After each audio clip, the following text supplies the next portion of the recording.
Good morning, and welcome to our Sunday School Lesson Review for Sunday, June 14, 2020. The title of our lesson is The Value of Wisdom. Our lesson comes from the book of Proverbs, chapter 2, verses 1 through 11. Our key verse, "For the Lord give wisdom, from his mouth comes knowledge and understanding." Proverbs chapter 2, verse 6.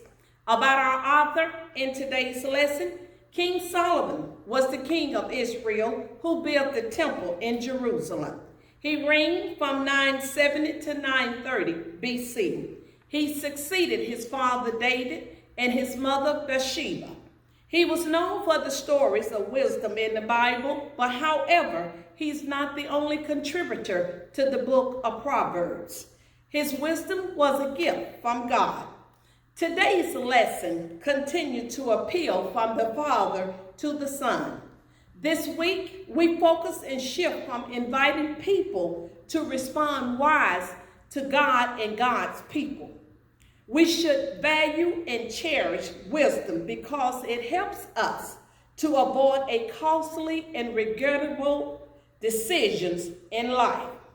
It can help us avoid going places we shouldn't go, doing things that we shouldn't do, and saying things that we should not say.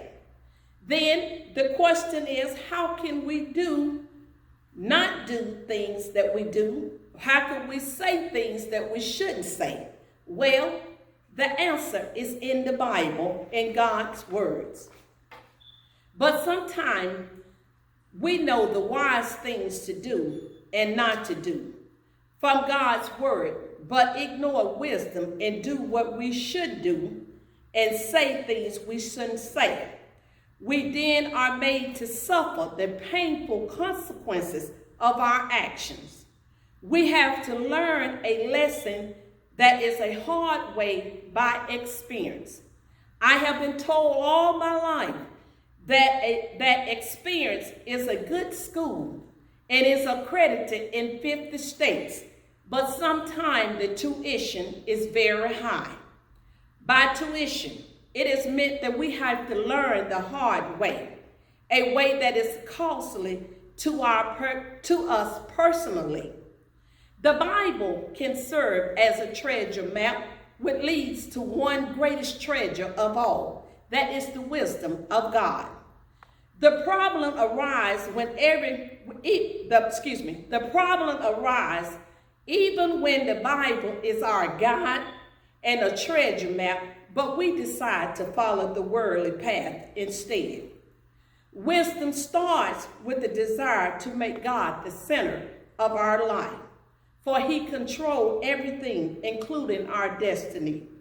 Not caring about our destiny and what lies ahead for our future is not wise. The desire to please him is the center part of wisdom because that leads to knowledge of what God wants us to do and how we should act and where we should go and what we should say as Christians. But wisdom goes beyond the knowledge of right and wrong, for a wise person lives by wisdom. We as Christians and believers must understand that God's wisdom never depreciates in value. Thank you. We are distant, but our love continues forever. Stay safe, stay home. Happy Children's Day to all the children of Greater Turner Chapel African Methodist Episcopal Church.